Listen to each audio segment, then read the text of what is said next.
Greetings and salutations, Titanium Tim 18 here in beautiful Central Florida.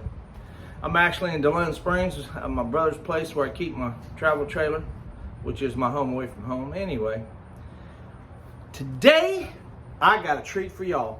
I've been trying to put hrails on my Hobie Lynx. I just bought a Hobie Lynx, that flat paddleboard type pedal kayak. It works great. I took it out, turns on itself. It's fast, it's pretty stable. I really like it. It's delicate though. I was working on it and it fell off the sawhorses and hit the side, hit the concrete, and I got a whole ton of scratches on it. None of them are major, but it's very delicate. You can't, the surface is not very tough at all. I hope they toughen that up over time. Anyway, I digress. So here's the problem. I want to put hrails on it, and the problem is you can't get them. They're out of stock everywhere in the country. I've tried everywhere. However, I did find shorter hrails. Okay, and that's what I've got here on the table today. I got two this length, and I got two this length, okay? And what I'm gonna do is, I'm gonna put this on the front, make sure I get the curve right with the bracket, right? I'm gonna take this dowel, I'm gonna put this dowel in here as far as it'll go without straightening out the curve, okay? And I'll get in there nice and snug. And then I'm gonna take this short one, and I'm going to put it on here, figure out where I need to cut this, and cut off. I only have to cut off a little bit. And then I'll cut the dowel so it goes in here until it hits the curve. And actually I'm going to turn this way so the cutoff end goes into the bracket that mounts to the Lynx. Okay? And that'll give me a full length. And then here where the joint is, I know what you're saying, Tim. I can hear you now. What about that joint? You're going to have a joint there. What are you going to do with that, Tim? Rod holder. I measured it out on the kayak, and my rod holder that's just about where I want it. So if I put the rod holder here, it'll bridge that gap between the two, and you won't even see it. You won't even know it's there. And with the dowel in there, it's going to make it very strong. So that's what I'm going to do. So stick around. Okay, now here's what I did. See this black mark here? See that right there? I pushed this in all the way till it hits the curve on one side. Then I push this in on the other side. See the mark there? I pushed it in on the other side. And what I'm going to do is I'm going to measure from here.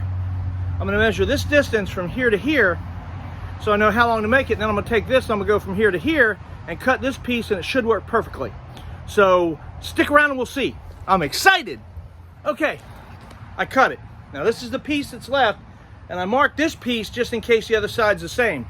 If not, I'll remeasure it and double check it, but here we go. So what's going to happen is this piece is going to go in here like this, okay, as far as it'll go without the curve.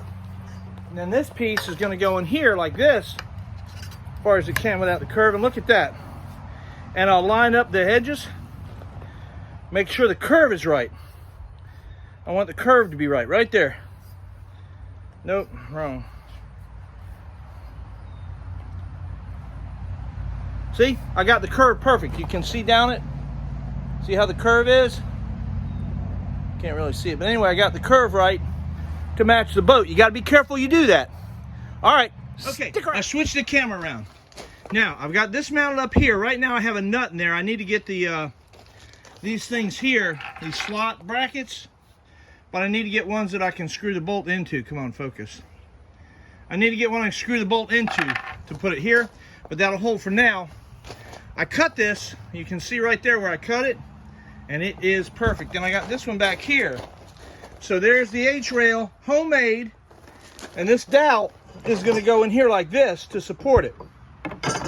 And then my fish, where's my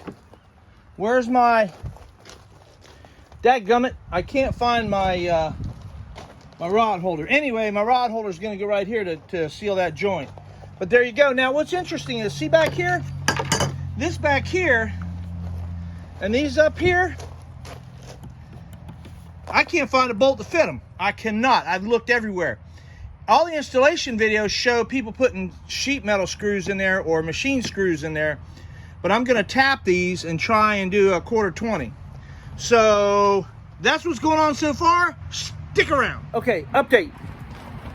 I tapped this out to 1/4-20. It's working perfect. I know my hands are shaking. I don't know why.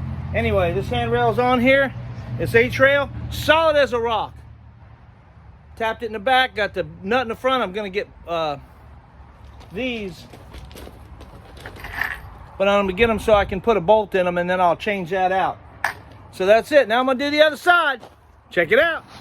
Okay, here we go, ladies and germs, boys and girls. There she is, all rigged up. Got a pole there, got a pole there, and if you come in here, see the H-rail? I got the H-rail set up, and I got my rod holders to keep the rods out of the cockpit area, and I moved these forward, so now I got this joint right here, and I'm gonna have to get a couple of clips and put over that to add rigidity to it. Same thing on that side, and I can adjust these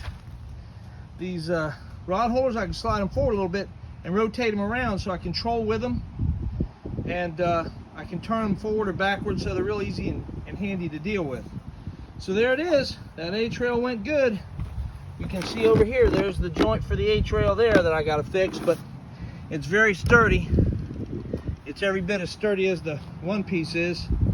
So that's it. That's the conclusion of my modification so far on my Hobie Lynx. I do want to put my depth finder on there, but I got to order the holder. I think I'm going to order it to go in that track and then have it come underneath and go up, or I might just put it on the H-rail. I'm not sure yet. I'll have to look at what kind of adapters I can get for it, but I have a depth finder I'm going to put on there. The wires go under the seat. See that hole under the seat right there? That leads down to a cover and the hole that you can mount your depth finder to. So it works really good. So there we go. Okay, everybody, that's it. Welcome to the wonderful world of Tim. And I'm going to check out now because I got a lot to get done. I got to put all this stuff up. Got to get over and do some sod and do some different stuff. Dadgum, this road is noisy sometimes. Anyway, thank you for tuning in. I appreciate your patronage. I appreciate you coming and checking it out. And always remember and never forget, it's not what happens to you, it's how you deal with it. I love you guys, and I'll talk to you soon.